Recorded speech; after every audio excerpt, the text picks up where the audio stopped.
supposed to pledge a lifetime of love and become his wife, but my marital life with David quickly turned into a nightmare. My in-laws doted on their son, and he prioritized them over me, treating me as an afterthought and imposing unreasonable demands. I wouldn't let such people ruin my life, so I devised a surprise to punish everyone involved. My name is Alyssa, and I'm 29 years old. I've been married to David for a year now. We work in the same company and often collaborate on projects. Although I don't have a college degree, I have more experience at the company, having been there longer than David. Despite being a high school graduate, my strong sales performance earned me a decent salary. The company values ability over academic background. David, who is capable and highly trusted by his colleagues, was a boyfriend I could be proud of. I fell for him and gladly accepted his proposal, and we happily became a married couple. However, my in-laws began to interfere in our relationship. One day, when we visited their house, my mother-in-law suddenly said to David, "Hey David, are you really okay with marrying Alyssa? You've always excelled in both studying and sports, yet you chose someone as mediocre as Alyssa." My father-in-law nodded in agreement. "Yeah, at first glance, she seems like an average young woman with nothing special about her." David responded, "Ah, that's what you're talking about. It's fine. I love Alyssa." Despite his reassurance, my mother-in-law gave me a sidelong glance that cut deep. I felt worthless, but I had worked hard to take on adult responsibilities. I cursed them in my mind, but held my tongue to maintain a peaceful marital life, avoiding conflict with my in-laws as much as possible. On another occasion, my in-laws started complaining in front of me. "Hey David, are you really okay with your current workplace?" My mother-in-law asked, "Isn't it a place where even high school graduates like Alyssa can work?" David replied, "The pay is good, and I have good colleagues." My father-in-law added, "You're too smart to stay in a place with high school graduates. There must be many other good jobs out there." They tried to persuade David while glancing at me, believing that responding would mean losing. I didn't react, but I was seething inside. What's with that tone? I do my job right, and there's no difference in work whether you're a high school graduate or not. In fact, sometimes I earn more than David does. It's safe to say that I don't have a good impression of my in-laws, who judge based on academic background or appearance. However, they don't physically bully me, and I don't suffer much direct harm. I told David up front that I was a high school graduate, and knowing that, he said, "I love everything about Alyssa. I take pride in my achievements at a company that values ability over academic background." Despite my in-laws' disparaging remarks, I always believed David was on my side. However, an incident shattered that belief. One day, out of nowhere, David said something unbelievable. "Hey, I've been thinking. I've decided to switch to a different job." "What? What are you talking about all of a sudden?" "Well, I was talking to my parents, and I realized our company even hires high school grads like you, Alyssa. I mean, I have a college degree, so there must be a better job out there for me." "Are you serious? You're making fun of both me and the company, aren't you?" "But it's true, isn't it? There's no need for me to work at a job that even a high school graduate can do. Plus, my mom said she could introduce me to a job through someone she knows." "Stop it. We are blessed with a good work environment, and now you say something like this. You're nagging." I finally realized I'm not someone who should be stuck in a place like this. It became clear that his parents had influenced him, and he convinced himself he deserved better. The very next day, without discussing it with me, he submitted his resignation and casually left the company only a year into our marriage. David switched to a factory job introduced by his mother, where his salary dropped to about half of what it was. The only advantage was that it was close to home, making commuting easier. About a week after starting the new job, he began to complain about the factory. That guy, even though he never went past middle school, has the nerve to tell me what to do, he shouted, scattering his clothes around. I stepped in to stop him. Why are you so angry? If you make such a loud noise, it's going to bother the neighbors. Shut up. Why does a university graduate like me have to be bossed around by a low-level middle school graduate? Well, you just started there. It can't be helped. He's your boss, right? I don't care. He can't even study, but he has the nerve to boss me around. Damn it. Who's the real problem here? What can a newcomer do without instructions from the boss? You chose to switch jobs, so bear with it a little. I know that already. Will he be able to continue at his current workplace? How long can he endure the situation? Nevertheless, my admonitions only worsened his mood. Every day became a struggle to soothe him enough to get him to work. My doubts turned out to be right when one day he caused a major issue at the workplace. You broke the factory equipment. I asked in shock. In response, David slammed his hand on the table. It's not my fault. It's that damn boss who pissed me off. But that doesn't mean you should break the factory equipment. That's absolutely unacceptable. What were you thinking? Had no choice. That guy was bossing me around, even though I'm a university graduate. The trigger was when his boss, who only graduated from middle school, criticized David for not working seriously. In response, David insulted his boss's academic qualifications. It was clear to everyone present that the fault was entirely with David, so they sided with his boss. Enraged, David went into a violent rage and damaged part of the conveyor belt, stopping the production line. He was fired and faced a large claim for damages. Since it was a factory his parents introduced, the damages had to be paid entirely by David and his parents. As a result, David lost all his savings, but even his parents' retirement fund seemed to have vanished in an instant.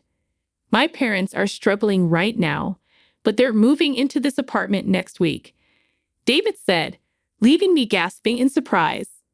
Living together. I never heard about this. You're my wife, right? Just listen and keep quiet. This is a done deal. Got it? With these words, he left the room with a bang. A few days later, my in-laws actually moved into our home. Adam was a joke. Living together was absolutely impossible, so I confronted my in-laws directly.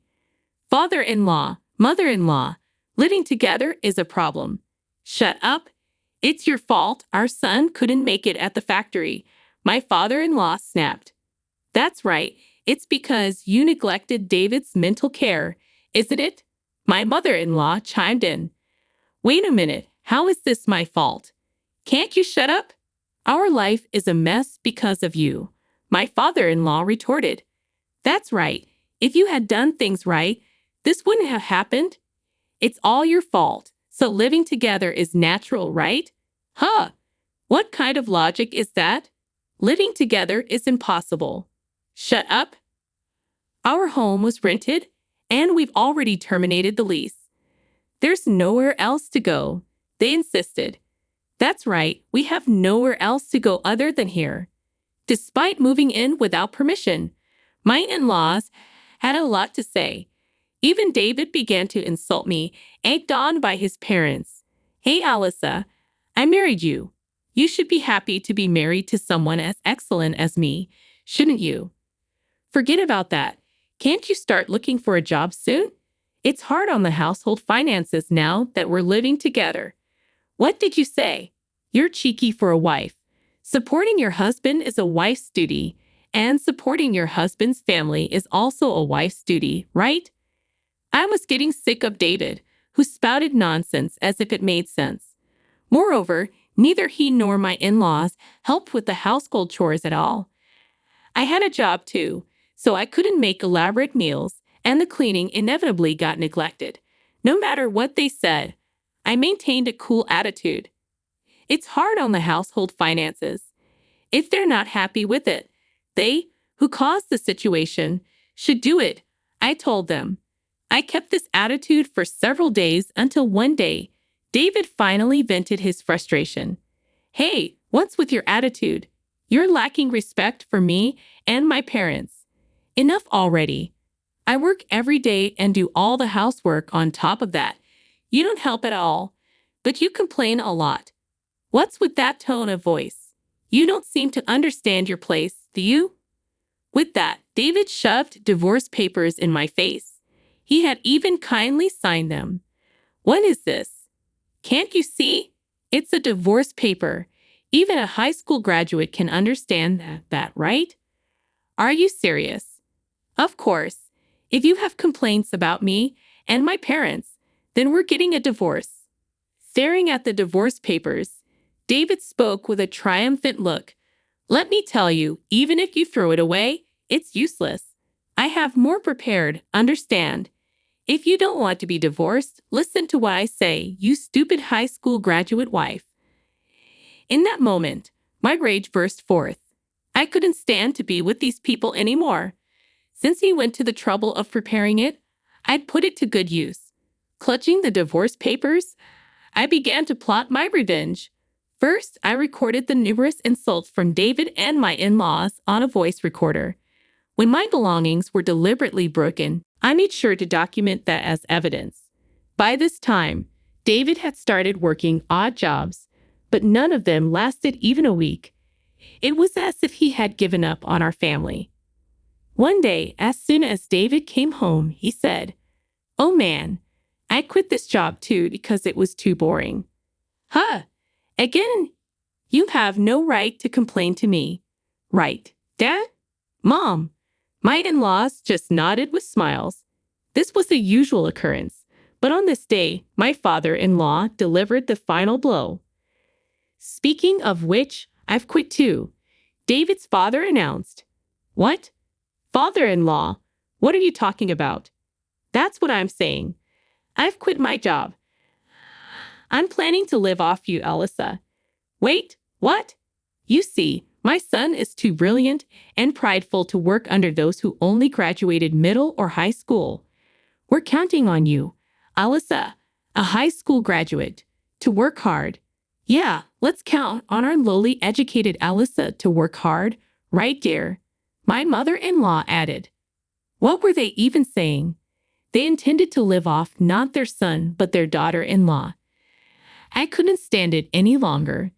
With my father-in-law and husband's simultaneous resignation, I decided there was no point in spending any more time with this family.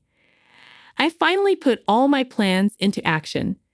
The first thing I did was sign a contract for a new apartment. It wasn't for all of us to move in, of course. It was a new place for me alone. However, I needed time to move without my husband and in-laws noticing, so I gifted them a 5-day trip to give me time to pack.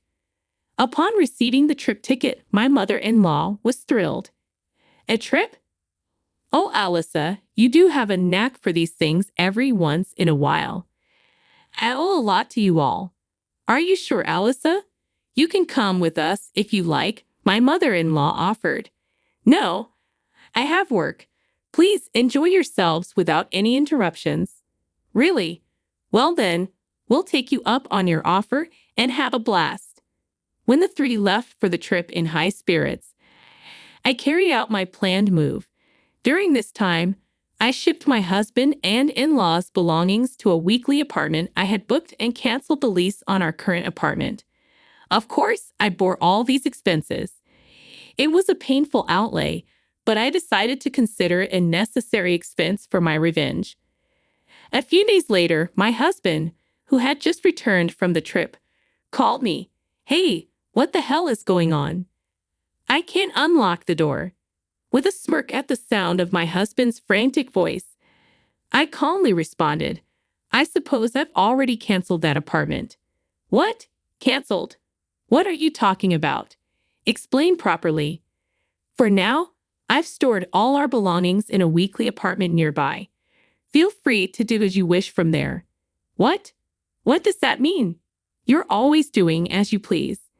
If you get too cocky, you'll pay for it later. Are you threatening me? Should I call the police? Damn it.